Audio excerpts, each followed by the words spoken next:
ان اللہ کان علی کل شیء شہیدا، یقیناً اللہ تعالیٰ ہر چیز پر گواہ ہے۔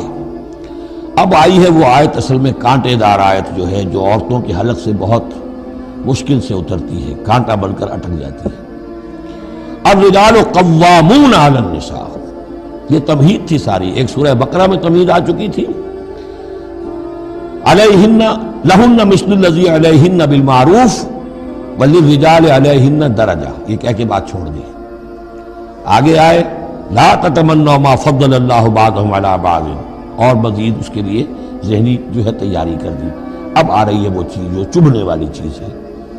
الرجال قوامون علی النساء، مرد عورتوں پر حاکم ہے۔ یہ میں ترجمہ زور دے کر رہا ہوں۔ یہ قامہ جو ہے، قامہ جب علا کے ساتھ آئے گا تو کچھ اور معنی ہوں گے، قامہ بے کے ساتھ آئے گا کچھ اور معنی ہوں گے۔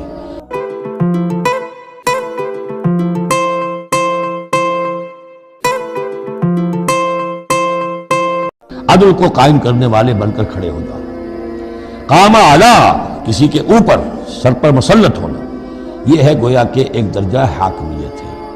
گھر کے ادارے میں حاکم ہونے کی حیثیت مرد کو حاصل ہے۔ سربراہ خاندان جو ہے وہ مرد ہے، عورت نہیں۔ عورت کو بہرحال اس کے ساتھ ایک وزیر کی حیثیت سے کام کرنا ہے، یہ ہے اس کا اصل رول۔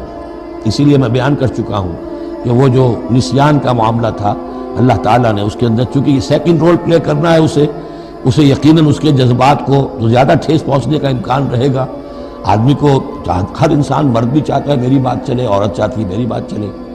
اب آخر کار کس کی بات چلے گی؟ یا تو دونوں کسی طریقے سے کسی مسئلے میں متفق ہو جائیں، اور عورت جو ہے، بیوی اپنے شوہر کو دلیل سے، اپیل سے جس طرح قائل کر لے تو معاملہ ٹھیک ہو گیا۔ اب اگر نہیں ہو رہا معاملہ تو اب کس کی رائے چلے گی؟ مرد کی رائے چلے گی۔ تو کس کو اس سے ایک صدمہ پہنچے گا؟ عورت کو پہنچے گا۔ لیکن اس صدمے کا ہی جو ہے انفلوئنس، اس کو کم کرنے کے لیے سیفٹی والو، نسیان کا مادہ اللہ تعالیٰ نے عورت میں زیادہ رکھ دیا۔ اسی لیے پھر اس قانون شہادت کے اندر ایک مرد کی جگہ 2 عورتوں کو وہاں پر اس کا نصاب رکھا گیا۔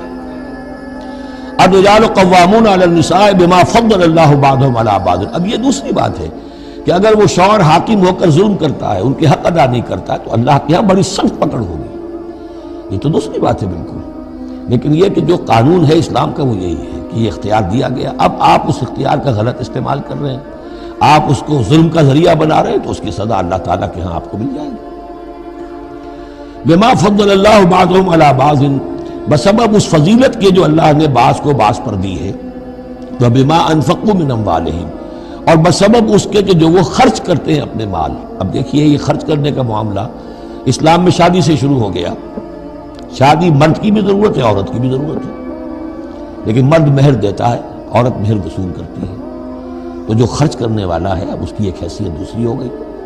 پھر گھر میں اس کا نان نفقہ پورا جو ہے، اس کا خرچہ، اس کی ذمہ داری، اس کو سپورٹ کرنا شوہر کے اوپر ہے، تو اب وہ مال خرچ کر رہے ہیں۔ بما انفقوا من اموالہم فالصالحات، تو نیک بیویاں کون ہیں؟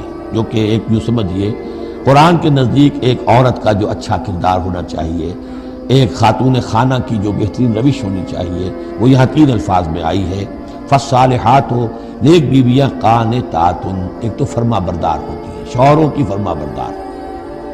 حافظات للغیب، غیب میں حفاظت کرنے والی ہیں۔ یعنی ظاہر بات ہے کہ مال ہے کسی کا تو گھر میں ہے، وہ تو کام پہ چلا گیا ہے، اب وہ کس کی حفاظت میں ہے؟ بیوی کی حفاظت میں ہے۔